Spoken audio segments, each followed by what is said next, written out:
Hello বন্ধুরা, আজকে আমি তোমাদের সাথে শেয়ার করব পুঁই শাকের একটা অসাধারণ রেসিপি। তো দেখতেই পেলে পুঁই শাক আমি ছোট ছোট টুকরো করে কেটে নিয়েছি আলু, বেগুন, কুমড়ো আর গাঠি কচু সব ছোট ছোট করে কেটে নিয়েছি। এবার আমি ইলিশ মাছের মাথাটা প্রথমে ভেজে তুলে নিলাম। এরপর আমি তেল গরম করে দিলাম, 5 ফোড়ন, শুকনো লঙ্কা, তেজপাতা। ফোড়নে সুন্দর গন্ধ বেরোলে আমি সমস্ত সবজিগুলো দিয়ে দিলাম অল্প একটু নুন। এবার আমি পুঁই শাকের মোটা ডাঁটিগুলো দিয়ে দিলাম, কারণ এগুলো গলতে খুব টাইম নেয়। তো সব কিছু আমি ভেজে নেব আর সবজিগুলো আমার নরম হয়ে যাবে। এবার আমি এর মধ্যে মেশাবো বেগুনগুলো প্রথমে দিলে কি হবে, বেগুনগুলো খুব তাড়াতাড়ি একেবারে মিশে যাবে।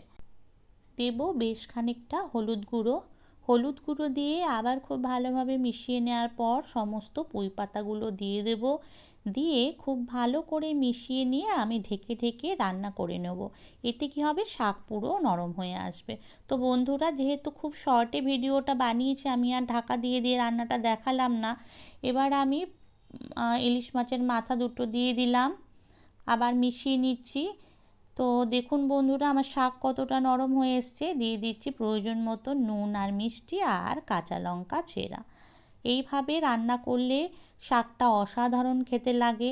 বন্ধুরা, ভিডিওটা ভালো লাগলে প্লিজ লাইক, কমেন্ট, শেয়ার করবেন আর চ্যানেলটা সাবস্ক্রাইব করতে ভুলবেন না। তবে দেখা হবে নতুন কোনো এপিসোডে, ততক্ষণ ভালো থাকবেন।